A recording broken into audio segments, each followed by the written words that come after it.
here at Buffalo Championship Wrestling. Kevin Cartwright joins me. How you doing, sir? I'm doing fine. How are you? Fine. I'm doing all right. About 2.5 years you've been in this business. Mm-hmm. That's right. Man, tell us about like how you first started. What got you going in this business? What got me, of course, like what most people started watching wrestling when I was about 12, 13 years old. A friend got me into it, and I thought it was one of the greatest things I've ever seen. And going on and watching guys like Undertaker, Kurt Angle, and of course imitating stuff that you see on TV in our backyard. And, sure. You know, and my friend who got me into it, he kind of went off and wasn't much as a fan of it as I was. Right.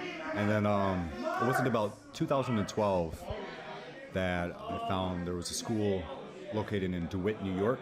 Okay. It's Institute of Professional Wrestling. Head trainer is Zachary Springate III. Okay. He's very knowledgeable. He's very good at teaching me, teaching me how to do a lot of the wrestling and all the different styles is quite a feat. Yeah. But I've been training there since 2012. I still attend the classes every Tuesday and Thursday nights. So. Wow. So who was the guy that kind of got you hooked into wrestling? I mean, the superstar that said, "Wow, that's the guy." Undertaker. Undertaker. Yeah. Okay. Seeing him, I'm like, that dude is that. I wouldn't pick a fight with this man. It's like, oh my God, who is that? I must follow him for the rest of my life. And it was funny because it was about 2003, and so he was in that biker gimmick. Yes. You know, and so watching him and go through everybody and the way he wrestles and his attitude, wow. It really connected with me. And then, of course, going online and finding out, his stuff from the early 90s, how they used to be in. Oh, my goodness, yeah. It's just a phenomenal, very talented wrestler. Watching him, anybody, going up against anybody, putting on one of the best matches of the night.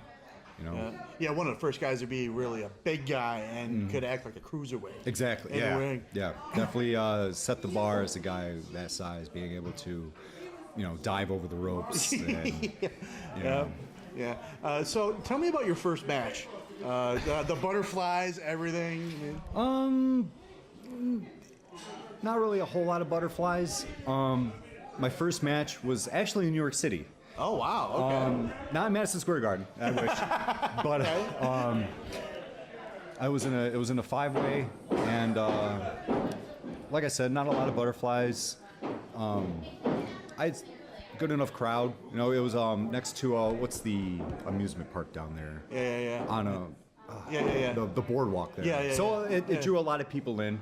Cool. It was kind of like a side attraction. So like a lot of people were like, oh, wrestling. So, but going into that, I was like, it wasn't too bad. I wasn't too scared. So.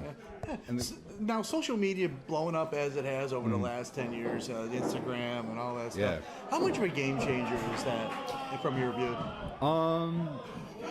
It helps the wrestling business and at the same time kind of poisons it. Really? Because I mean, as from a wrestler status, it helps them get out there and like putting videos on YouTube and allows a promoter to see how you work. It's a lot easier to send someone a video. Yes. And of course with the Snapchat and Instagram posting photos and videos, it really gets out there and it's quick. But also at the same time, you see a lot of people, they go online and start typing, and a lot of it's just negative. It's a lot of negativity. Really? I feel from people. Like the last major wrestling show, Wrestle Kingdom. A lot of people are like, oh man, this match was great, and then other people are like, oh my god, boring. It's like, how do you get boring out of this? It's crazy. Well, that's just the certain marks or certain fans. Yeah, they won't open their minds. Exactly, yeah. But like I said, I believe it helps, but also at the same time it kind of dilutes, what wrestling is, because in the end we're all fans. I know. We're all wrestlers. They were fans. Yeah. So I believe it's good. It allows helps the wrestlers get out more, get their name out there more, a lot easier. So. Hey, well, look out for this kid, Kevin Cartwright. He's gonna be something, I'm sure.